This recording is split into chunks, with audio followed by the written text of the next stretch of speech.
Alors, bonjour à tous et surtout à ceux que je n'ai pas eu l'occasion encore de saluer. Je m'appelle Madeleine Martins, je suis membre du comité exécutif de Schema et responsable de la relation avec les diplômés. Alors, pour tous ceux qui sont diplômés ici, soyez les bienvenus chez vous, puisque l'école est encore et surtout la vôtre. Je suis aussi responsable de l'antenne montréalaise. Alors, si vous reconnaissez un petit accent d'ailleurs, c'est une réalité. Je suis canadienne, mais je suis aussi française. Et donc, le bureau de Montréal est un bureau, un centre de ressources et de recherche en intelligence artificielle pour Schema. Et je suis directrice générale aussi de cette entité. Ce qui m'amène aussi aujourd'hui ici pour vous accueillir, c'est dans le fond ce désir de repartir après, vous le savez, une longue période un peu complexe des activités en présentiel. On a choisi de diversifier nos formats, de diversifier les moments de contact. Donc, celle-ci est la seconde d'une édition Les Matinales, qui se tiennent autour d'un format qui combine une prise de parole par un keynote sur un sujet donné et ensuite des échanges entre panélistes sur un sujet qui nous semble d'actualité dépendamment des écosystèmes. Alors, on a tenu la première à Paris, on tient celle-ci ici. La suivante sera dans le sud, puisque vous savez que nos campus français sont répartis aux trois coins de l'Hexagone. Alors, la particularité des matinales aussi, c'est que nous les organisons avec le réseau Top Management, dont Laurent, ici présent, est le fier représentant et le directeur général, et il assurera l'animation de cette activité-là. Alors, pour commencer, je vais vous parler d'entrepreneuriat chez Schema. Vous savez que chez nous, ça fait partie de notre ADN, pas n'importe quel entrepreneuriat, l'entrepreneuriat ancré dans les écosystèmes, la ferme conviction que la créativité et l'ingéniosité des entrepreneurs vont avoir un effet indubitable sur la croissance des différents territoires dans lesquels ils sont ancrés. Donc, c'est pour ça qu'on a fait, en cette période de relance post-Covid, la réflexion sur ce sujet, notre axe fort pour la discussion d'aujourd'hui. Donc, Franck Hano va se joindre à moi. Vous connaissez probablement Franck de par son grand engagement chez Schema, mais aussi dans le milieu, puisqu'il est partout, ça bouge à Lille. Donc, Franck, merci d'avoir accepté de nous dresser la table pour qu'ensuite nous ayons un échange sur le propos. Merci à tous. Merci Madeleine. Bonjour à toutes et à tous. Alors, mesdames, messieurs, l'entrepreneuriat est-il un levier pour la croissance? Voilà une question intéressante à laquelle généralement on répond spontanément par oui. Mais au-delà des évidences, il convient peut-être d'être un petit peu plus précis. De quelle croissance parle-t-on? De quel entrepreneuriat parle-t-on? Je n'ai pas la prétention aujourd'hui de répondre et je vais laisser ce soin à nos invités. Mais le rôle de l'entrepreneur dans l'économie, ce qu'on peut se dire, c'est qu'il a quand même radicalement évolué au cours des dernières décennies. Après la Seconde Guerre mondiale, l'importance de l'entrepreneuriat et des petites entreprises a paru s'estomper. On cherchait à préserver simplement, à les préserver et à les protéger, ces petites entreprises, pour des raisons sociales, pour des raisons politiques aussi, mais on préférait soutenir, voire créer des grands groupes ou des grosses entreprises. Et la croissance passait obligatoirement par là.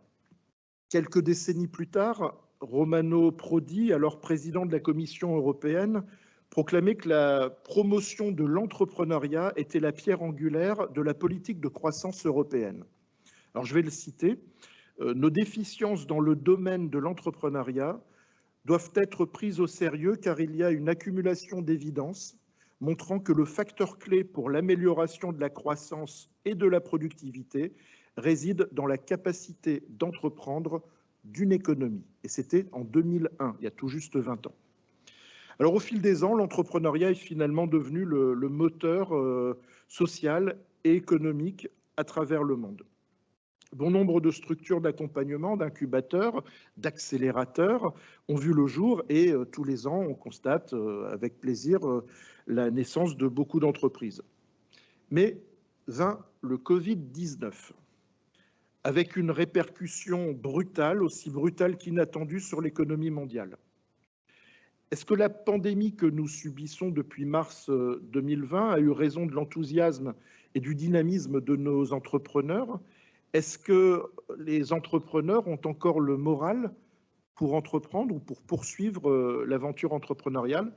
Je vous propose de faire un focus ce matin sur un élément déterminant de l'entrepreneuriat, le niveau de morale dans lequel l'entrepreneur puise son énergie pour entreprendre, dans un contexte bien évidemment secoué par le Covid-19. Dans le monde d'avant, souvenez-vous, on les disait innovateurs, créateurs d'emplois, vecteurs de transfert de technologies, initiateurs de nouvelles pratiques sociétales, on les disait disruptifs. Les qualificatifs ne manquent pas pour louer le rôle crucial des entrepreneurs dans notre société. Et bien au-delà encore, ils s'inscrivent dans des projets environnementaux, sociaux, sociétaux. Alors qu'en est-il aujourd'hui de l'entrepreneuriat, presque 2 ans après le début de la crise du Covid? L'élan entrepreneurial a-t-il été stoppé net par les incertitudes liées à la pandémie? La difficulté à prévoir l'avenir a-t-elle pris le pas sur l'esprit d'entreprendre? Ces questions interrogent sur la confiance qu'ils accordent notamment à leurs projets, à leurs capacités et à leur écosystème. Cette confiance des entrepreneurs dans le contexte de la pandémie de Covid est importante à évaluer parce qu'elle va conditionner sans aucun doute l'impact qu'ils auront dans la construction de ce qu'il est convenu d'appeler le monde d'après, qu'on est en train de découvrir. Alors, une récente étude, dont je ne ferai pas le détail parce que c'est le matin et que je voudrais être bref dans ce keynote, une récente étude portant sur la confiance de l'entrepreneur et réalisée sur un panel de chefs d'entreprise répartis sur la France entière révèle 5 enseignements majeurs que je vais vous livrer. Premièrement et avant tout, la confiance en soi. On constate chez les entrepreneurs un réel niveau de confiance en soi que l'on peut attribuer à leur propre évaluation du succès de leur projet, à la perception de leur capacité à le développer ou à développer leur entreprise et à un fort niveau de résilience. Deuxièmement, confiance et impact vont de pair. Le niveau de confiance est incontestablement supérieur chez les entrepreneurs ayant placé l'impact environnemental et sociétal au cœur de leur projet. Dotés d'une foi inébranlable en l'avenir et d'une indéniable appétence pour le progrès et la construction du monde d'après, ces entrepreneurs qu'on appelle entrepreneurs à impact affichent une confiance qui ne semble pas remise en cause par la crise sanitaire. Ils affichent même une réelle capacité à se mobiliser et à être les artisans d'une croissance économique repensée. Troisième point, les entrepreneurs les plus confiants sont les plus innovateurs et les précurseurs. Les plus hauts niveaux de confiance sont constatés chez les entrepreneurs engagés dans les innovations les plus radicales.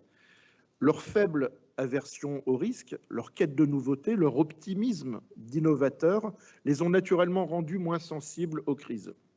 A contrario, les niveaux de confiance les plus bas se retrouvent chez les entrepreneurs dont l'offre est peu innovante. Cette relation positive innovation-confiance est confirmée chez les entrepreneurs les plus disruptifs et chez ceux qui cherchent à placer de nouveaux besoins au cœur de leur projet. À leur manière, ces entrepreneurs innovateurs et précurseurs cherchent à donner à leur projet entrepreneurial un maximum d'impact pour les individus, pour l'économie et pour la société en général. Quatrième et avant-dernier point, ils sont confiants envers leurs pairs. Alors plutôt réservés à l'égard de leur écosystème quant à l'aide qu'ils pourraient leur apporter, les entrepreneurs recherchent ou préfèrent l'accompagnement et le soutien d'autres entrepreneurs. Il s'agit là d'une caractéristique majeure dans le monde de l'entrepreneuriat.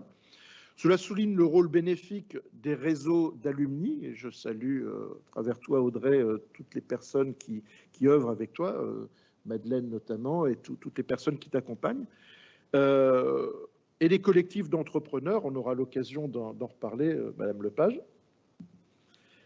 et notamment aussi les réseaux du type réseau Entreprendre. La confiance envers les pairs est vraiment confirmée lorsque les entrepreneurs sont interrogés sur le rôle des réseaux d'experts, des personnes ressources ou même des entreprises pour trouver une solution à leurs problèmes. On travaille de plus en plus en réseau. Cinquième et dernier enseignement, les jeunes entrepreneurs sont plus confiants. Alors, on appelle jeunes dans la fonction. Le niveau de confiance observé, d'ailleurs, est le même chez les hommes et chez les femmes. On est à parité.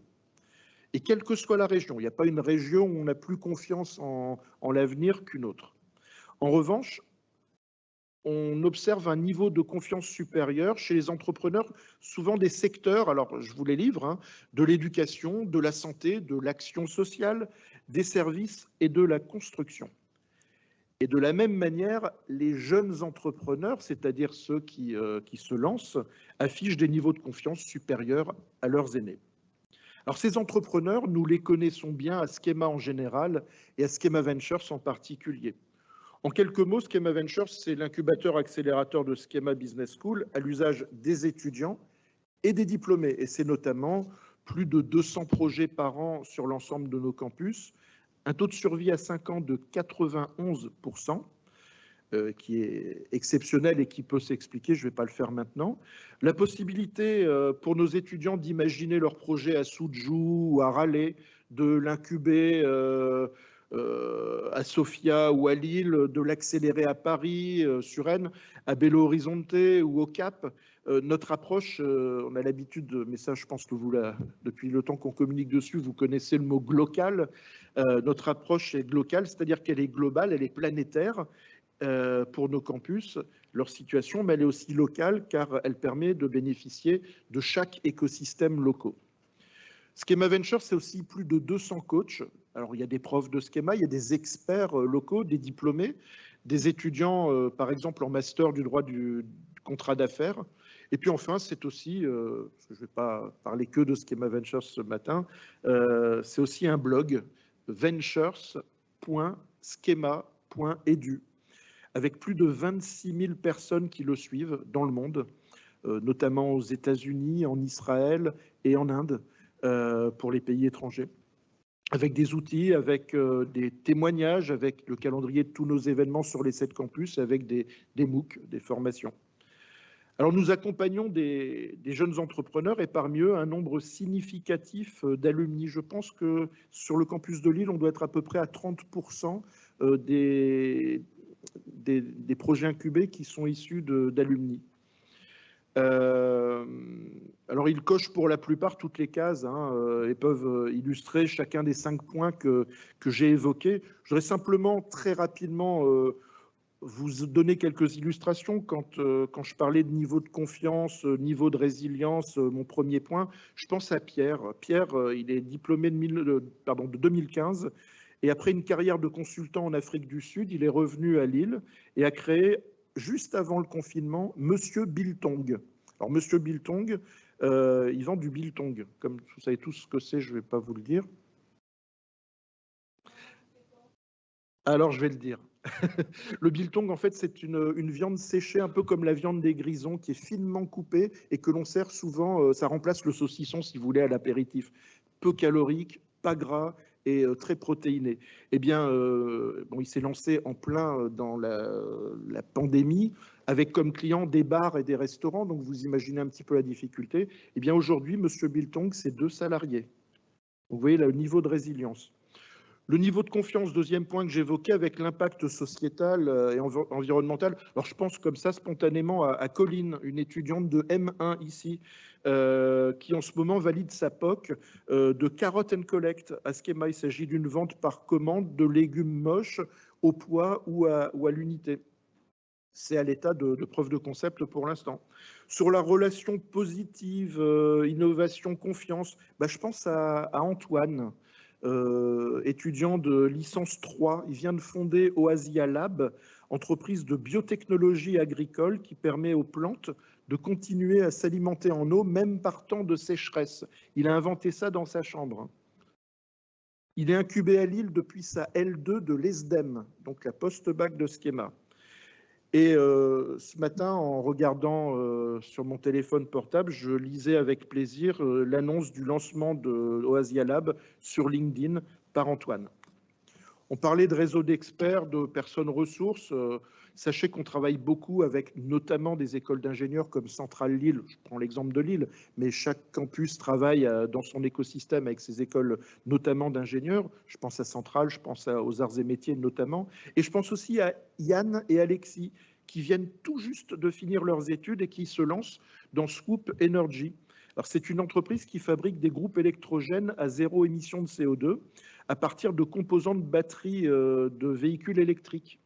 Ils ont su trouver dans l'écosystème lillois toutes les aides et conseils dont ils avaient besoin, Centrale Lille, Pépite, etc.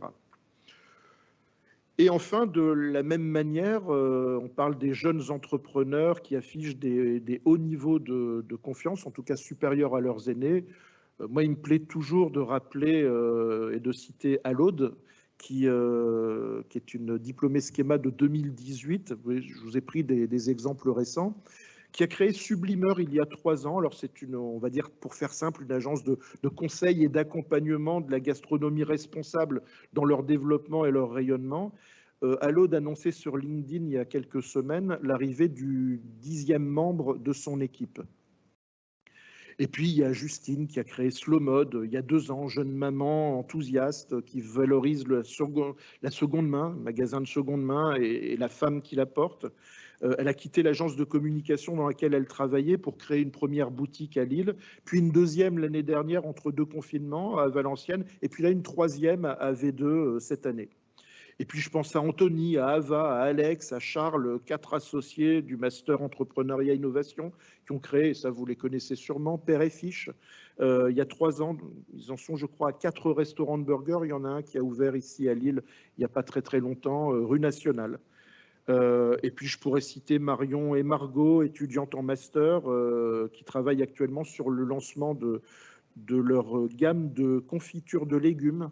J'étais encore à Paris le 11 novembre au soir avec elle et un petit panel pour goûter des confitures de légumes et donner mon avis. Ou Théo qui a lancé Nono, un réseau de stations de batteries rechargeables pour smartphones disponibles que l'on peut emprunter au printemps, dans les Novotel, dans les Carrefour Market. Une sorte de Vélil de la batterie en quelque sorte. Théo est sorti en 2020.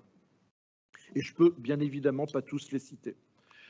Alors permettez-moi juste en conclusion de vous donner rendez-vous le jeudi 31 mars 2022 pour la 2e édition du Schema Social Ventures Summit, le sommet de l'entrepreneuriat à impact. J'ai beaucoup parlé d'impact dans mon propos. Il y aura des tables rondes, des rendez-vous, des conférences, un concours de pitch, un salon d'exposition des entreprises schémiennes à impact, notamment à Suresnes, mais aussi à Lille et à Sophia Antipolis. Mais il est maintenant, pour moi, grand temps de céder la place. Alors, je vous remercie de votre attention.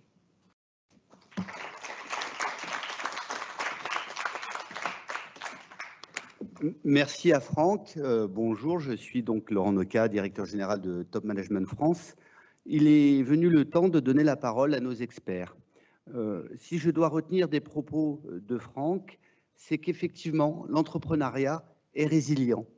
Il est résilient parce qu'il est divers, parce qu'il a plusieurs formes. On va vous l'expliquer et les exemples vont être très intéressants. Donc, sont parmi nous Madame Lapage, Muriel Lapage, qui a repris une entreprise de transport familial et qui, par son exemple, vous démontrera que l'entrepreneuriat peut aussi évidemment avoir des racines locales. Nous avons le plaisir d'avoir parmi nous Monsieur Benjamin Zimmer, qui, lui, est un intrapreneur à l'intérieur d'un grand groupe, d'un très grand groupe, WeCare, et qui vous parlera de son expérience à la fois très contemporaine et qui se base sur des valeurs puissantes. Ensuite, nous avons le plaisir d'avoir parmi nous Madame Heather Norrin, qui a inventé des méthodes d'éducation et qui a une vision de l'entrepreneuriat peut-être un peu raisonnée, un peu différente. Vous allez voir, c'est passionnant. Enfin, nous avons aussi Monsieur Yann Pitolet, qui est le CEO de Nord France Invest. Son travail, c'est de faire venir les entreprises du monde entier, et de France aussi, dans la région Nord. Et enfin, nous avons le plaisir d'accueillir Madame Lucille Desjonquers, qui est la présidente de Leaders Associates, mais qui est aussi présidente France de Leaders International Women's Forum, qui est une organisation internationale pour la promotion des femmes au travail à très haut niveau, mais elle le dira avec ses propres mots.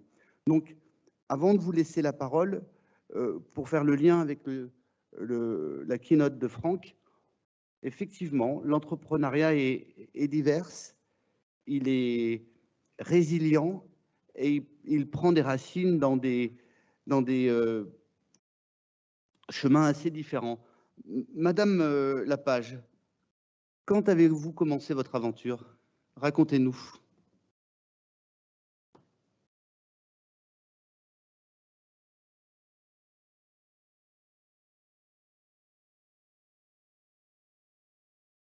Bonjour à tous, je suis très ravie d'être parmi vous aujourd'hui. Donc on m'a demandé de raconter en quelques mots mon histoire, mon aventure. Mon aventure, elle a commencé en 1980. Et oui, je suis diplômée depuis quelques années, effectivement. Et en 80, donc, je suis rentrée dans l'entreprise familiale, qui est une entreprise de transport routier de voyageurs, donc par autocar. Cette entreprise a été créée en 1929 par mes grands-parents maternels. Maman est rentrée en 1954 et j'ai suivi en 1980. Ce qui veut dire que c'est 3 générations de femmes à la tête de cette entreprise, qui est pourtant une entreprise purement masculine. Vous verrez que des autocaristes féminines, il n'y en a pas beaucoup sur le marché. Néanmoins, être une femme est loin d'être un handicap, et le tout, c'est d'en tirer profit de façon intelligente et constructive. Quand je suis rentrée dans l'entreprise, eh bien sûr, j'ai parcouru et gravi les échelons les uns après les autres, parce que ce n'est pas parce qu'on est jeune diplômé qu'on vient à la tête de l'entreprise en disant c'est moi la meilleure, c'est moi qui vais tout changer. Ce n'est pas du tout comme ça. D'autant que vous pouvez imaginer que quand je suis rentrée, la plupart des salariés m'avaient connue enfant. Donc difficile de s'imposer dans ces conditions.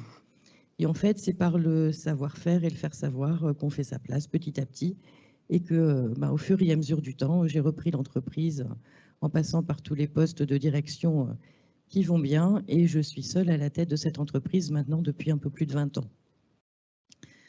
Alors, qu'est-ce que j'ai fait quand j'ai repris l'entreprise? Eh bien, j'ai essayé de la diversifier dans ses activités. Notre activité principale, c'est bien sûr faire des lignes régulières de voyageurs, transporter les scolaires. Donc, comme je le dis, c'est emmener les enfants à l'école, puis les emmener travailler. Et pour moi, il manquait une dimension, c'était aussi les emmener se promener. Et j'ai ouvert le département tourisme, voyage, tourisme, organisation, donc de voyage clé en main, du transport bien entendu, mais pas forcément, et surtout pas que. Ça veut dire les réservations d'hôtels, de restaurants, de visites, et je peux vous organiser un déplacement clé en main de toute durée, du simple déplacement à Astérix ou à Disney, à faire les 7 capitales, à monter au Cap Nord. On est allé jusqu'en Turquie, l'Italie, l'Allemagne, enfin tous les pays que vous pouvez imaginer, et les pays baltes qui sont très jolis d'ailleurs à visiter. On a été même jusqu'à carrément affréter un train pour les personnels de Veolia. Donc quand je dis du transport, mais pas que, ça veut dire que je peux aussi faire voyager les gens en dehors de mes autocars. Donc les mêmes principes qu'une agence de voyage. Par cette diversité, ça m'a permis de pérenniser l'entreprise au fil des temps, puisque, comme vous en avez pu faire le compte, on va bientôt fêter les 95 ans de l'entreprise. Est-ce que j'irai jusqu'à 100? Ça, c'est la grande question, mais on verra d'ici quelques années. Et pour moi, ça n'était pas qu'une philosophie. Alors, la pérennité de l'entreprise, oui, mais pour moi, j'avais besoin d'autre chose. Quand je suis sortie diplômée en 80, j'avais été très attachée à l'IUT dont je suis issue. Et au bout de quelques années, j'ai accepté de rentrer dans cette IUT pour enseigner. Donc ça fait maintenant 30 ans que j'enseigne dans cette IUT, gestion, transport et logistique, bien sûr ma profession, parce que je considère que si on veut que les jeunes qu'on embauche répondent à nos attentes, il faut aussi leur faire connaître ce qu'on attend d'eux et leur enseigner les éléments dont ils auront besoin dans la vie active. Donc ça, c'était l'un de mes premiers parcours à l'extérieur, c'est d'enseigner et de faire connaître aux jeunes ce qu'on attendra d'eux quand ils viendront dans la vie active. Muriel, merci. Donc, je retiens 3 éléments. Racines locales, innovation et transmission. Tout à fait. Monsieur Zimmer, Benjamin Zimmer, ces notions dans la silver economy, ça doit évoquer quelque chose. Et d'abord, quand on parle de silver economy, parlez-nous de ce domaine. Qu'est-ce que vous faites, Benjamin? Je travaille pour moi. Vous avez remarqué que j'étais silver. Alors moi, ça va faire j'ai 37 ans, ça fait 20 ans que je travaille dans la silver economy. Avant, elle ne s'appelait pas comme ça. J'ai une affection particulière pour les personnes âgées. Ne me demandez pas pourquoi, c'est comme ça. Mais je pense que ça vient de mon enfance où ma maman était dirigeante d'un bar tabac et mon père professeur. Donc j'ai tout le temps eu l'habitude de côtoyer beaucoup de monde. Ce qui fait que j'adore les réseaux et je suis très content de participer ce matin à ce moment d'échange avec vous. Alors, la silver economy, en fait, je vais vous donner des chiffres parce que c'est plus parlant. 54% des dépenses totales qui sont faites dans la consommation française, source Crédoc, sont faites par des personnes de plus de 50 ans. Tout secteur d'activité confondu. Santé, tourisme, construction, rénovation, enfin tout ce que vous voulez. Deuxième statistique, un Français sur 3 sera âgé de plus de 60 ans en 2030. On est en 2021.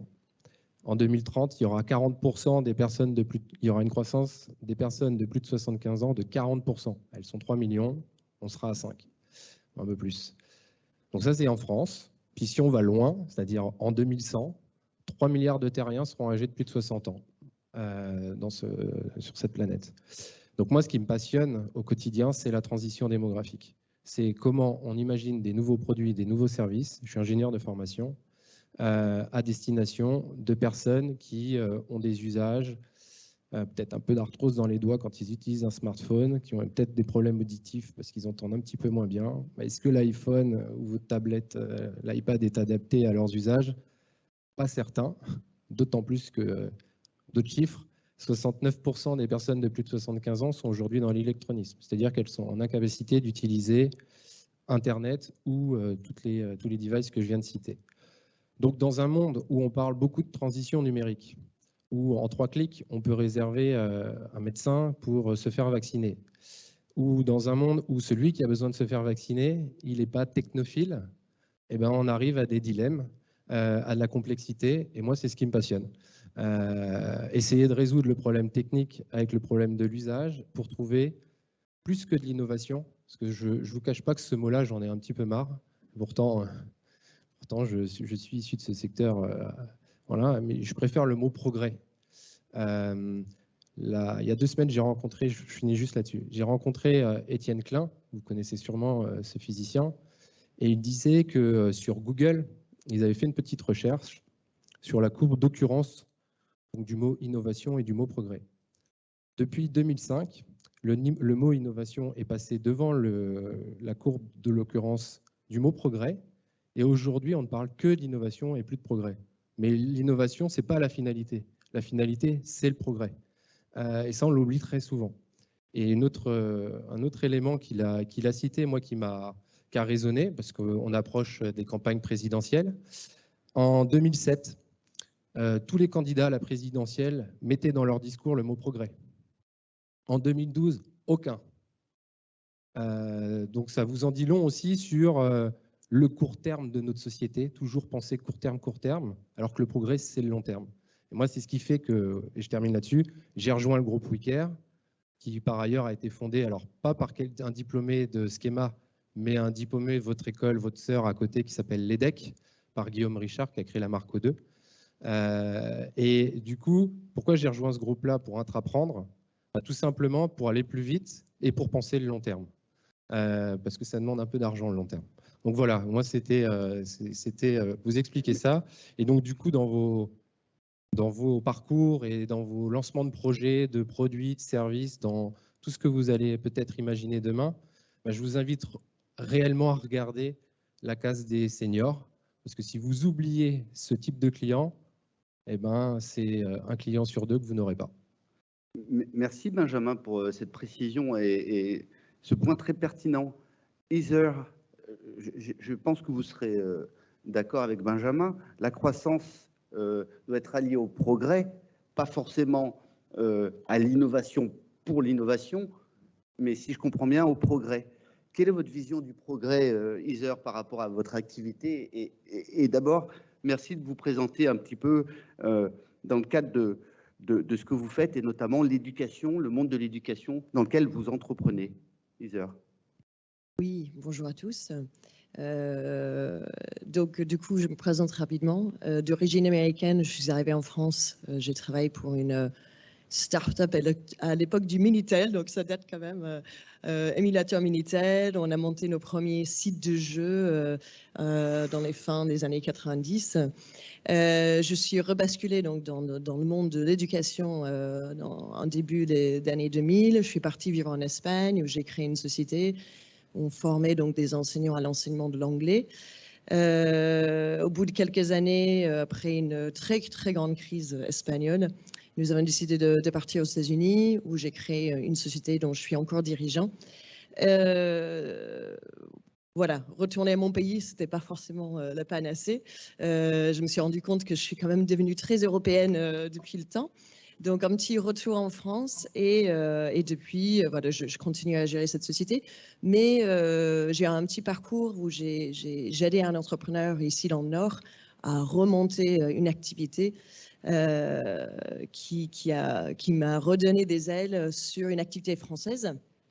Et cette fois-ci, au lieu de créer une société, je me suis dit autant que cet entrepreneur sert aussi dans le domaine associatif. Il y a des choses aujourd'hui on peut être entrepreneur aussi dans l'associatif ou dans le corporatif. Donc voilà, donc j'ai créé WeChange. Je suis entièrement d'accord sur le fait qu'on a besoin d'un progrès, un certain progrès, notamment parce qu'on est devant des enjeux extrêmement importants au niveau climat, au niveau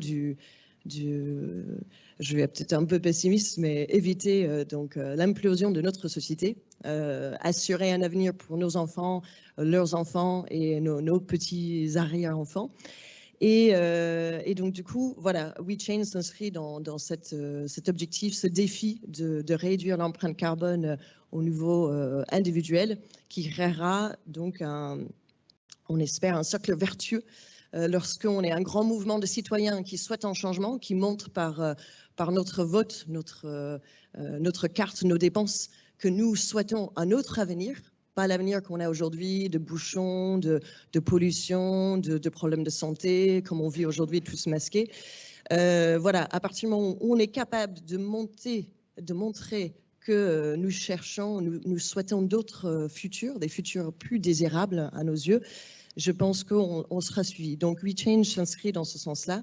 Donc, effectivement, le progrès est important. La croissance, mais quelle croissance? Je prône pour une croissance sélective, une croissance, donc voire une décroissance d'un certain nombre d'activités assez importantes et une vraie croissance d'activités qui sont aujourd'hui nécessaires à notre survie. Je suis donc slasheuse. Donc, je suis non seulement cofondatrice de cette association, j'ai aussi la société aux États-Unis, mais je suis aussi ambassadrice pour Time for the Planet, qui est une société à but non lucratif. Alors, bon, ça m'avait toujours choqué, est-ce qu'on peut être une société à but non lucratif? Ils ont réussi le pari, dont l'objectif est de créer 100 entreprises qui vont combattre le dérèglement climatique.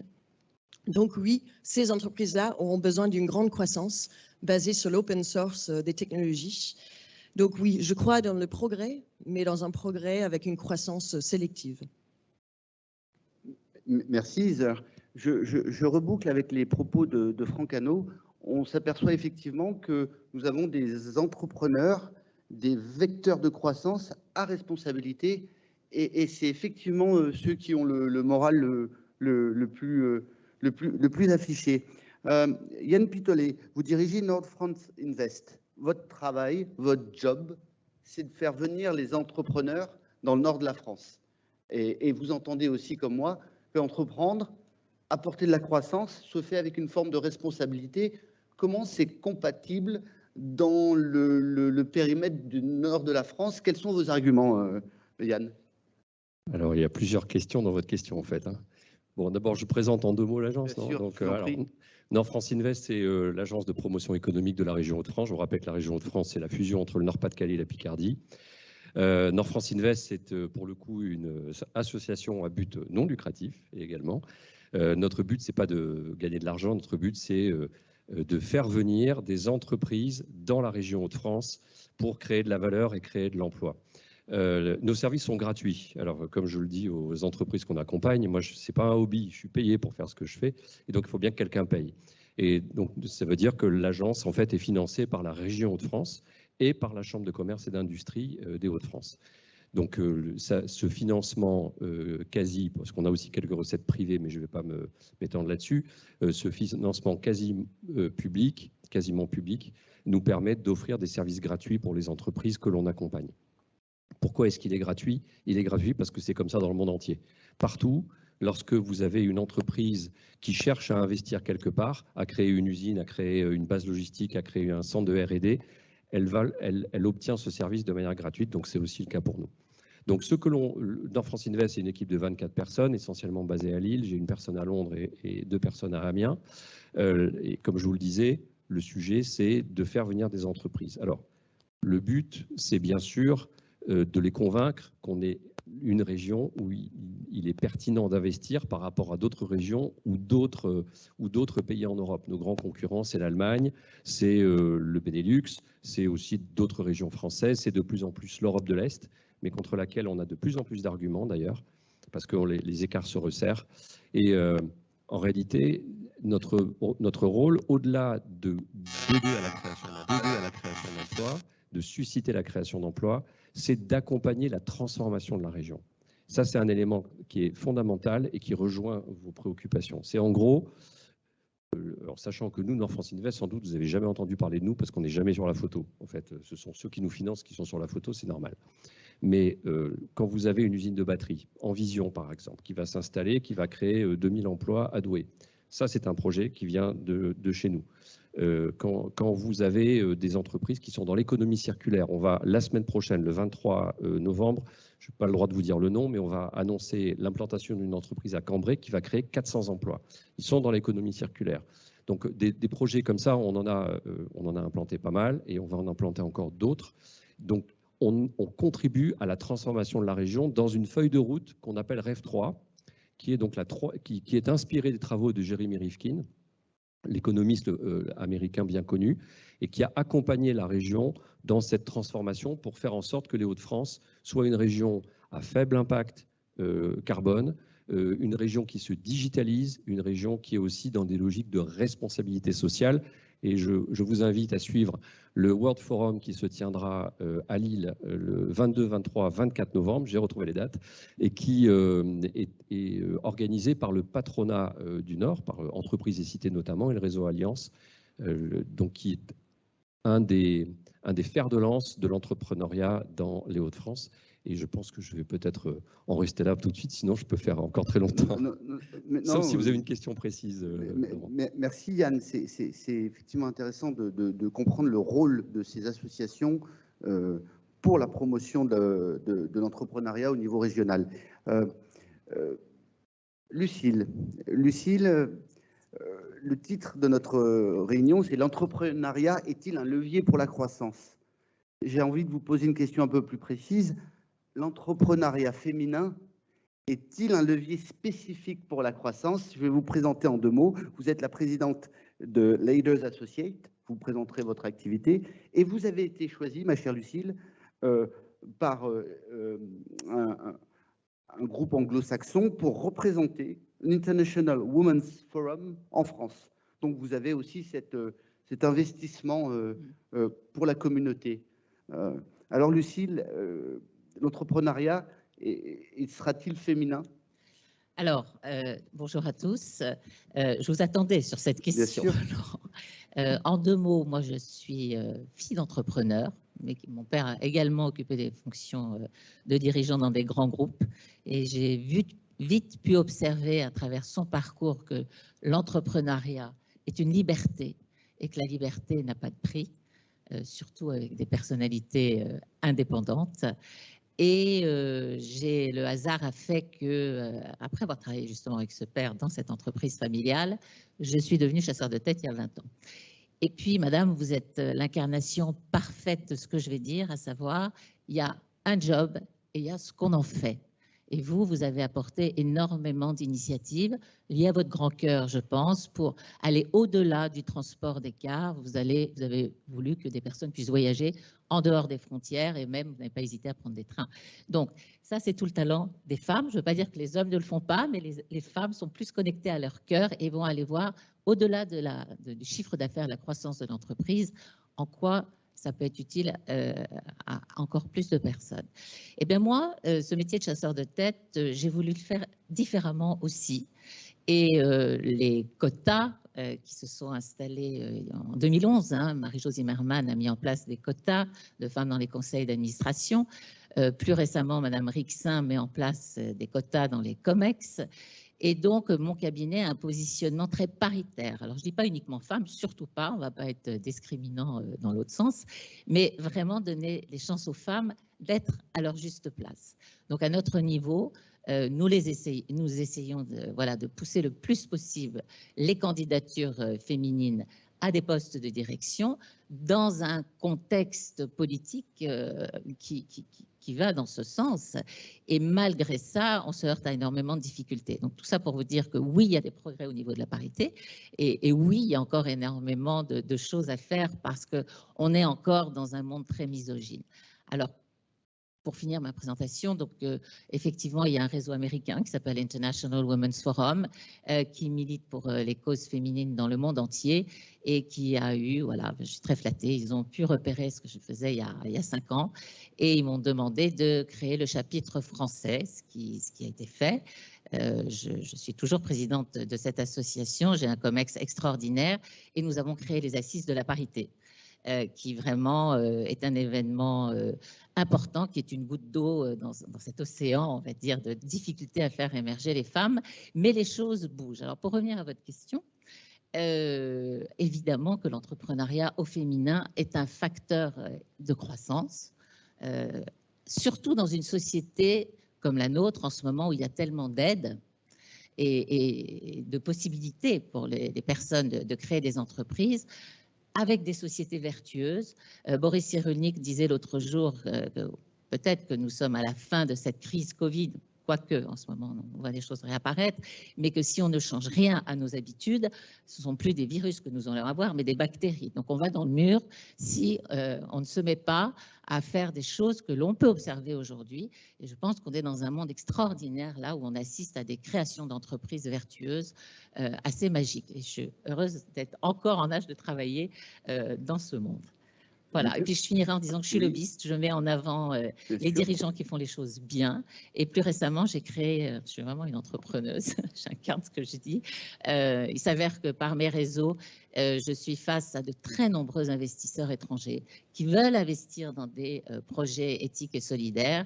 Et donc, j'ai la grande chance de pouvoir aborder les entreprises qui sont dans cette dynamique et de leur apporter beaucoup d'argent. Donc, je fais du fundraising, voilà, aussi. Et après, on va recruter pour ces sociétés. Voilà, tout ça est lié. Le cercle est très vertueux. Moi, ce que je retiens à travers ces exemples, et je m'adresse à l'auditoire, c'est la diversité effectivement des motivations, et c'est vraiment des femmes et des hommes à mission. Encore une fois, la présentation de Franck ne pouvait pas être plus précise. On a un engagement local, on a un engagement auprès de nos aînés, on a un engagement sur une croissance mesurée, on a un engagement pour la collectivité, on a un engagement lié aussi au développement du rôle des femmes à plus haut niveau. Donc, l'entrepreneuriat, la croissance, avec mission, avec motivation. Et je trouve ça très inspirant d'écouter ces témoignages. C'est peut-être le moment d'une ou deux questions. Est-ce que vous avez des questions pour nos invités? Oui, Benjamin? Dans ta conclusion, enfin en tout cas dans les propos de ta conclusion, Moi, je pense qu'il faut penser global. Vous l'avez dit tout à l'heure. Je ne connaissais pas cette expression globale, mais systémique. C'est-à-dire que tout ce qu'on fait là, on le fait tous dans le même but, d'apporter du progrès. Une entreprise, ça on l'a oublié dans le monde financier, c'est qu'elle crée de la valeur, et elle crée de la valeur sur un territoire. Donc, très important de travailler avec les collectivités, tous les acteurs qui participent. On ne doit pas faire n'importe quoi, donc on doit effectivement mettre dans nos stratégies l'impact carbone, mais pas que. On doit effectivement favoriser l'entrepreneuriat des femmes autant que celui des hommes. Et moi, tout ce que je suis en train de vous dire là, j'ai des KPI chez WeCare sur tous ces sujets-là. Et pour vous donner une bonne nouvelle quand même, c'est que cette année, le groupe qui fait 400 millions d'euros de chiffre d'affaires, on a 20 000 salariés, on a levé plus de 60 millions d'euros pour faire de la croissance externe et devenir le leader mondial. Bon, je fais de la pub, mais vous me pardonnerez. Mais c'est ça qui va être important, c'est qu'on a levé auprès de Raise Impact, qui est le fonds d'AXA. Et la semaine dernière, on était invité aux journées de Raise Impact, qui a pris des participations, par exemple, dans Castelli, si vous connaissez le fait qu'ils veulent plus de bouteilles d'eau, c'est des fontaines à eau, des bouteilles d'eau avec du verre recyclé, etc.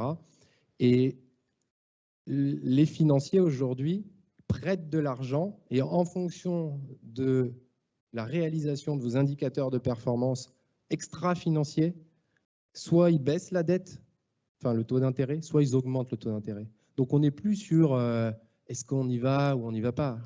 On y va en fait. Et dans ce sujet-là, enfin, par rapport à ce que tu disais, je pense qu'il faut qu'on joue collectif, pas isolé les uns des autres, mais c'est vraiment collectif. C'est très très clair. Une question peut-être? Merci pour les témoignages. J'en profite du coup pour témoigner aussi personnellement. Donc du coup, tous les témoignages me parlent. Moi, je suis une ancienne de l'école et donc je viens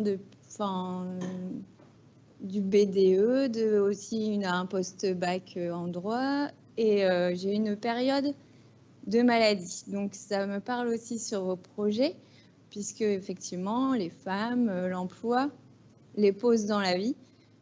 Donc voilà, j'ai soutenu Octobre Rose il y a très peu de temps. Voilà. Donc Oscar Lambré, c'est aussi des points forts de la région. Donc une femme a rechuté, qui a été en traitement avec moi. Voilà, moi je suis en reconstruction, je la soutiens, j'ai repris de la danse. Ça fait longtemps que je ne suis pas venue à l'école, mais on a fait un week-end avec l'ancien BDE ce week-end. Beaucoup d'enfants, beaucoup d'échanges. Donc ça me parle, donc je voulais vous demander, qu'est-ce que vous pensez par rapport à tout ça, pour l'engagement sur la santé, parce que pour le coup, moi, j'y retourne jeudi. Voilà, mais tout va bien. Du coup, voilà. En tout cas, on est ravis. Merci pour votre prise de parole qui, je pense, demande un petit peu de courage. Et merci d'avoir témoigné. Lucille, la santé. Oui, votre témoignage me touche beaucoup et rejoint celui d'une directrice générale d'un groupe dans le luxe que j'ai rencontré l'autre jour, qui elle a eu un cancer du sein, qui est guéri, qui est revenu prendre ses fonctions de direction générale et qui m'a dit le regard des autres sur moi était terrible parce qu'on me considérait un peu, voilà, pas comme avant. Donc, c'est un vrai sujet du coup qu'elle veut développer dans son entreprise et je vous encourage à communiquer sur les réseaux sociaux en ce sens pour entraîner derrière vous ces sujets.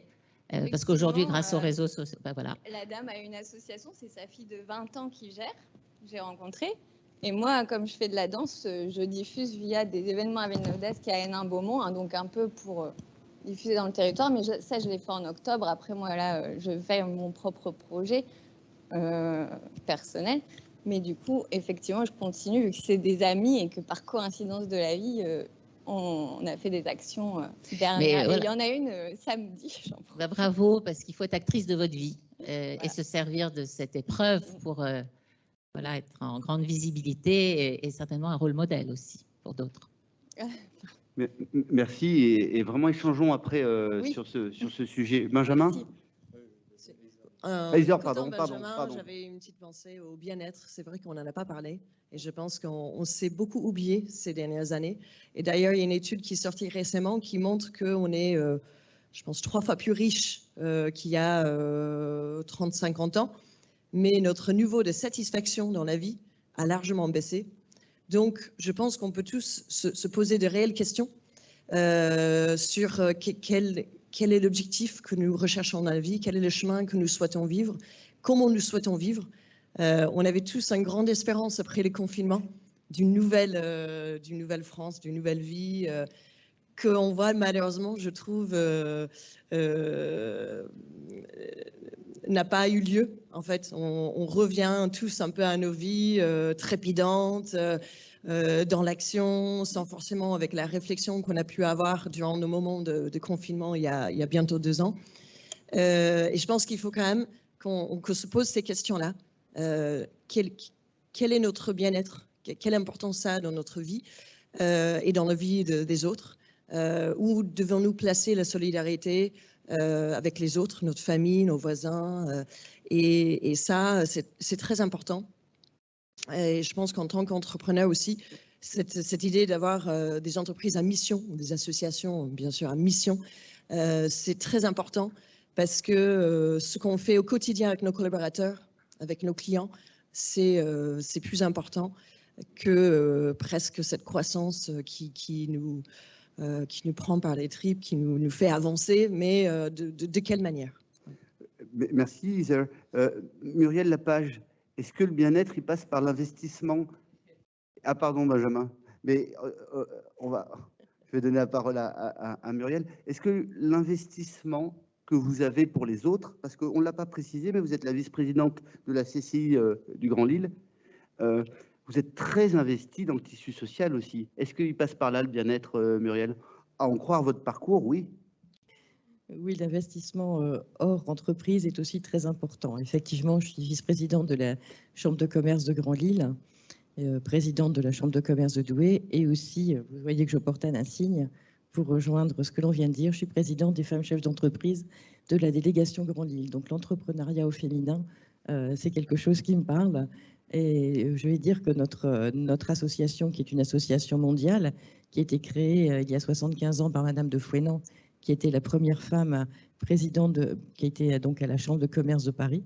C'est elle qui a fondé notre association.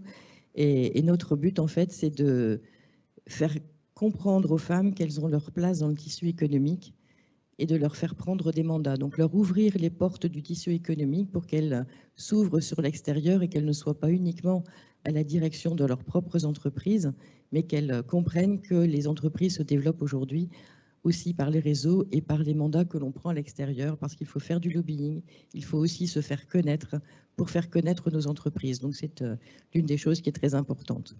Quant au bien-être dans les entreprises, eh bien oui, c'est une chose qui est très importante, parce que si on veut que nos entreprises se développent, qu'elles soient pérennisées et continuent d'exister dans les années à venir, eh bien il faut que notre personnel se sente bien dans nos entreprises. Éviter d'avoir du turnover trop important, parce que si mon métier, c'est d'avoir des autocars sur la route, donc un autocar, c'est une maison. Hein. Pour vous donner un ordre d'idée, un autocar, c'est entre 200 et 350 000 euros. Donc quand on confie ça entre les mains d'une personne, il faut qu'on lui fasse confiance. Et pour lui faire confiance, il faut qu'elle se sente bien dans son travail. Et donc pour moi, la RSE, c'est quelque chose qui parle. Et avoir le bien-être dans l'entreprise, c'est quelque chose que je privilégie avant quelquefois la rentabilité. Parce que voir de la rentabilité, c'est bien.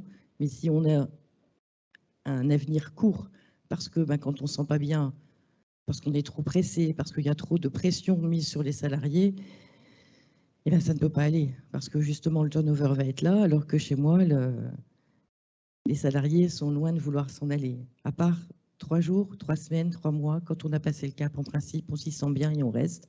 Et la plupart de mes salariés font carrière, puisque j'ai des 25, 30, 35 ans de carrière.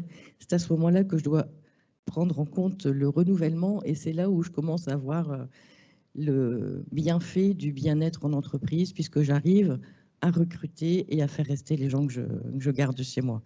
Donc oui, voilà, ça fait vraiment partie du développement des entreprises, c'est le bien-être dans l'entreprise. C'est un bel exemple, Muriel, merci. Est-ce que vous avez d'autres questions, d'autres interrogations.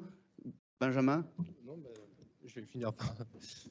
déjà, je voulais vous dire, pour vous répondre, qu'un de mes meilleurs amis, et c'est à cause de lui en fait que je suis tombé dans le vieillissement, est amputé tibial depuis sa naissance. Donc, s'il avait, comment dire, fait du regard des autres un moteur pour se développer lui tout seul, il n'aurait pas beaucoup avancé, parce qu'on est dans une société qui est extrêmement stigmatisante. Et je pense que plus le monde avance, plus elle est stigmatisante, bien que on embellisse ça de belles phrases, etc., à droite et à gauche. Lui, il a fait le contraire, en fait. Il s'est forgé un caractère, il a fait les Jeux paralympiques, il a créé une organisation qui s'appelle Vague d'Espoir, et aujourd'hui, il apprend à des gens tétraplégiques, donc tétraplégiques, hein, pas à l'usage des membres inférieurs ni supérieurs, à faire du surf. Donc, tout est possible, en fait. Et lui, d'ailleurs, les personnes en situation de handicap, elles ont énormément de choses à nous apprendre, parce qu'en fait, elles ont une résilience qui est juste exceptionnelle face à l'adversité. Donc, faites de votre situation une force et pas une faiblesse. Ça, c'est le SWOT, hein, mais je vous le conseille vraiment de le faire.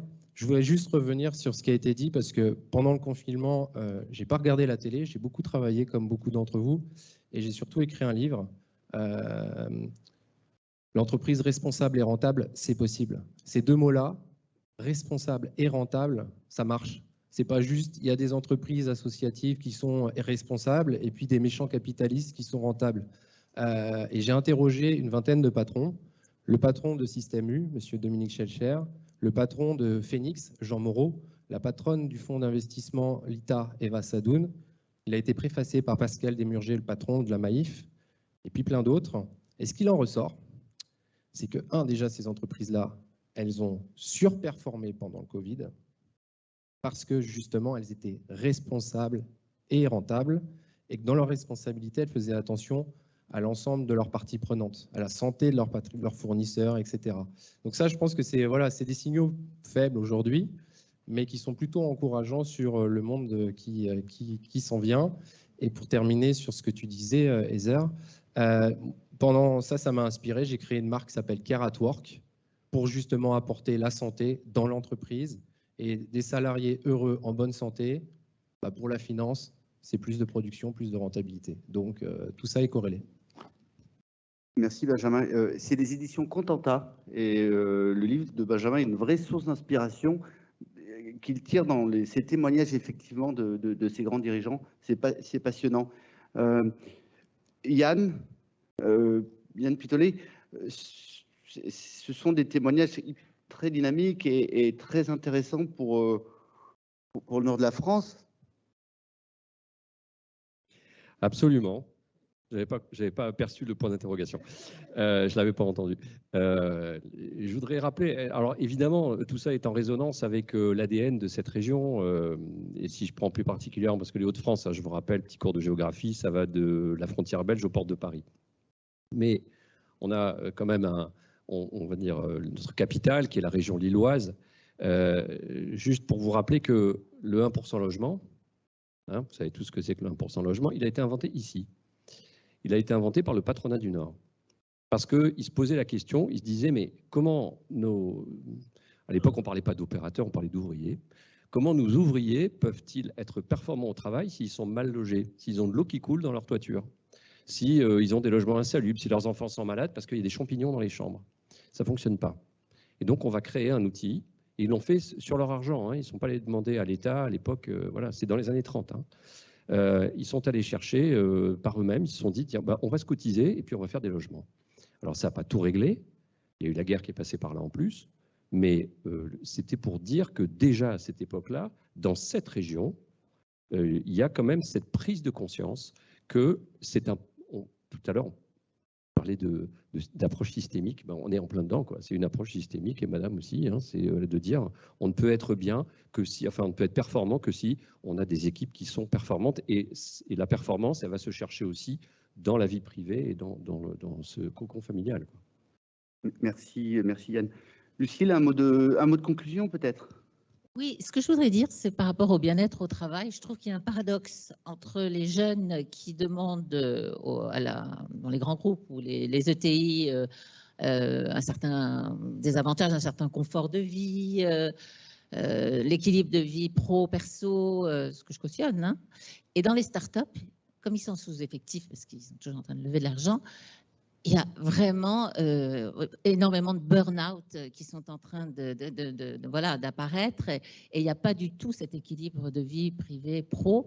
Et ça, c'est regrettable parce que d'un côté, vous avez des jeunes qui ont compris qu'il était important d'avoir des bons moments dans sa vie pour être encore plus performant dans son travail. Et puis, mû par la passion de ces nouvelles startups, et puis d'aller vite parce qu'on est dans un monde innovant qui va très, très vite. En tant que chasseur de tête, on assiste à vraiment des gens épuisés et des jeunes qui ne vont pas bien du tout. Donc, ça, c'était quand même quelque chose que je souhaitais souligner. Et puis dire que j'étais ravie de co-animer cette réunion avec vous, que vous avez tous eu des témoignages extrêmement riches et inspirants. Et merci à Skema aussi, et à toi, Laurent. Merci. Je vais donner la parole. Merci vraiment à vous tous qui avez su exprimer vos caractères, vos parcours. On pourrait passer plus de temps, mais avec Skema, on est très heureux de respecter nos engagements. Donc, Franck, et peut-être après Madeleine, pour un mot final, Madeleine. Mais Franck, deux, trois mots de synthèse sur ce lien entre l'introduction et ce que vous avez entendu, Franck. Merci. Oui, alors, trois mots. Premier mot, la proposition de valeur. La proposition de valeur, c'est quelque chose qu'on utilise énormément quand on crée un projet. On se demande qu'est-ce qu'on va apporter à nos clients. Et je pense que la proposition de valeur, on peut aussi voir comment on peut l'apporter à nos salariés. Et je pense que dans le business model Canvas, que certains d'entre vous connaissent, il faudra peut-être intégrer cette notion. C'est un peu l'enseignement que je tire de cette réunion. Deuxièmement, on a parlé de financement, notamment avec Yann. Il est quand même maintenant beaucoup plus facile par rapport aux années qui ont précédé de créer son entreprise et de la financer. Moi, je suis un vieux diplômé, moi, ça fait 31 ans que je suis diplômé.